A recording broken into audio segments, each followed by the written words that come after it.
கர்த்தருடைய பரிசுத்த நாமத்துக்கு ஸ்தோத்திரம் உண்டாவதாக. உபாகமத்தின் புத்தகம் 28ஆம் அதிகாரம் 2வது வசனத்தை பார்ப்போம். உன் தேவனாகிய கர்த்தரின் சத்தத்துக்கு செவி கொடுக்கும் போது இப்பொழுது சொல்லப்படும் ஆசீர்வாதங்கள் எல்லாம் உன்மேல் வந்து உனக்கு பலிக்கும் என்று கர்த்தர் சொல்கிறார். ஹல்லேலூயா. ஆண்டவருடைய சத்தத்துக்கு கீழ்ப்படியும் போது, ஆண்டவருடைய சத்தத்துக்கு செவிசாய்க்கும் போது, நம்முடைய இருதயத்தை அவருக்கு நேராக ஏறெடுக்கும் போது ஆசீர்வாதங்கள் எல்லாம் நம்மேல் உதிக்கும் என்று கர்த்தர் சொல்கிறார். அது இப்பொழுதே பலிக்கும் என்று கர்த்தர் சொல்கிறார். ஆண்டவருடைய சத்தத்திற்கு எதுக்கு கீழ்ப்படியும் என்றால் அவருடைய வசனத்திற்கு கீழ்ப்படியணும். கீழ்ப்படியும் போது ஆண்டவர் ஆசீர்வாதத்தை இப்பொழுதே தர தேவனாக இருக்கிறார். அவருடைய வசனத்துக்கு கீழ்ப்படிந்து அவர் சொல்லும்படி நடக்கும் போதெல்லாம் நம் ஆசீர்வாதங்கள் நம்மேல் உதிக்கும் என்று கர்த்தர் சொல்கிறார்.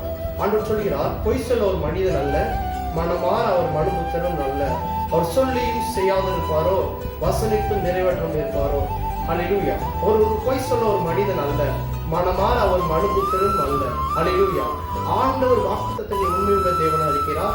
இந்த வசனம் உங்களுக்கு ஆசீர்வாதமாக இருக்க வேண்டும் என்றால் நீங்கள் அவருடைய சத்தத்திற்கு செவி கொடுத்தீர்கள் என்றால் அவருடைய வார்த்தைக்கு கீழ்ப்படியும் போது கர்த்தர் தாமே உங்களை ஆசீர்வதிப்பாராக, உங்களை உயர்த்துவாராக. God bless you.